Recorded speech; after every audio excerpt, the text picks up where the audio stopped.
Maulang weekend na naman sa ilang bahagi ng bansa. Sa Bicol na bumabangon pa lang sa mga nagdaang bagyo, meron na namang mga pagbaha at pagguho. Nakatutok si Dano Tingkungko. Mabilis na tumaas ang baha sa Barangay Bulabog sa Sorsogon City bunsod ng malalakas na ulang dala ng shear line. Sa ilang lugar, abot leeg ang baha, kaya ang ilang lumilikas napakapit sa lubid. Nagmistulang ilog naman ang ilang kalsada. Sinuong yan ang ilang sasakyan pero may ilang hindi na sumugal. Lumubog din sa baha ang isang spillway sa Del Gallego, Camarines Sur dahil sa pag-ulan mula kahapon.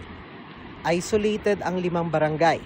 Inaasahang uulan pa rin hanggang bukas sa buong lalawigan kaya pinalilikas sa mga nasa lugar na delikado sa baha at landslide.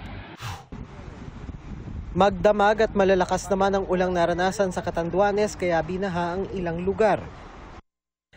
Nagdulot din yan ng pagguho ng lupa at bato. Babala ng PHIVOX, posible rin ang pagdaos-dos ng lahar mula sa Bulkang Mayon. Abot tuhod naman ang baha sa ilang kalsada sa Capiz kaya pahirapan ang pagdaan ng mga sasakyan. Tumirik pa ang isang sasakyan kaya pinagtulungang itulak. Lubog ang mabababang lugar kaya nagsagawa ng rescue operation. Sa Sarangani, binaha ang isang paaralan dahil sa malalakas na pag-ulan. Nabasa at lumutang ang ilang gamit pang eskwela. Paghupa ng baha na iwang putika ng mga silid-aralan, kaya kahit linggo, pumasok ang ilang guro para maglinis. Para sa GMA Integrated News, Dano Tingkungko, nakatutok 24 oras. At kapapasok lamang po na balita, walang pasok sa lahat ng antas sa public at private schools sa lalawigan ng Albay bukas dahil sa masamang panahon. Hulikam sa Maynila ang pag-hold up sa isang menor de edad. Ang mga nang biktima, grupo rin ng mga kabataan. Nakatutok si EJ Gomez, exclusive. Sa kuha ng CCTV sa Barangay 306, Quiapo, Maynila, kita ang 5 kabataang tila nag-uusap. Pero ang batang nakapulang t-shirt, hino-hold up na pala.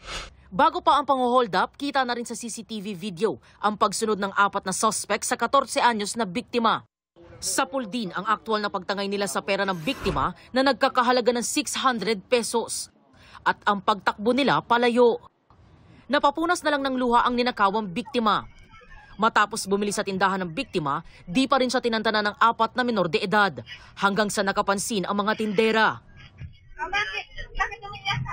Dito na sinita ang mga bata at isinumbong sa barangay. Sino ang lagi ninyong nabibiktima? Mga dayo lang din, yung mga naglalakad na bata na may pera. Kumukulo na yung tiyan ko nun eh. Sinabihan lang po kami ng kasama namin na kunin po namin yung pera para po may pangkain daw kami. Nakumpiska ang isang patalim na ginamit daw panakot sa biktima. Sabi ng kapitan ng barangay, alam ng mga batang hindi sila makukulong sa paggawa ng krimen. Mga suki na kung tawagin, no? Mga minor offenders dito sa ating barangay, they're aware na dahil bata sila, hindi sila basta-basta makukulong. Nagkaharap na raw ang mga magulang ng mga sangkot sa insidente at naibalik na ang perang ninakaw. Napagkasunduan din na sumailalim sa community service ang mga child offender bilang intervention.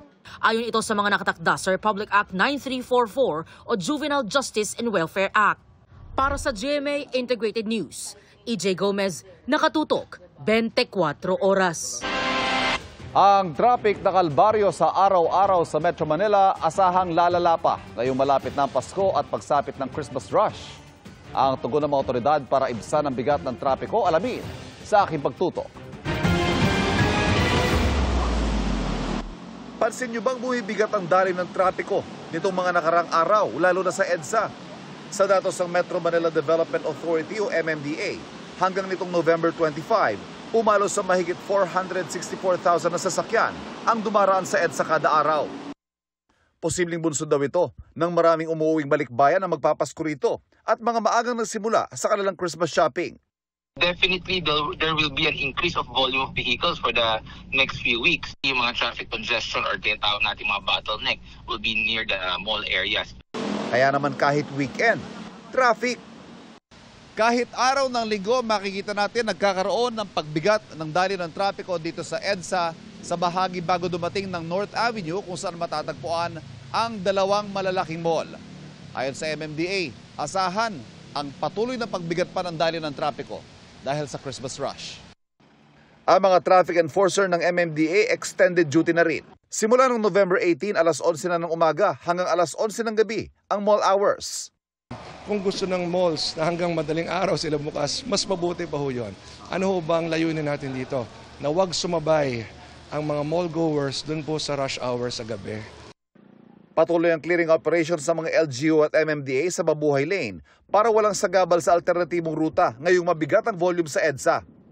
Pinatitiyak din ng Metro Manila Council na hindi maging sagabal sa daloy ng trapiko ang mga tiyanggi. Panawagan nila sa mga motorista. Kung tayo mismo mag-violate, tayo ang magiging dahilan ng traffic, tapos tayo rin mag-complain na napaka-traffic, mas mabuting sumunod po tayo sa batas trapiko. Paalala rin ng MMC lalo't sunod-sunod na ang mga Christmas party, huwag magmaneho ng nakainom.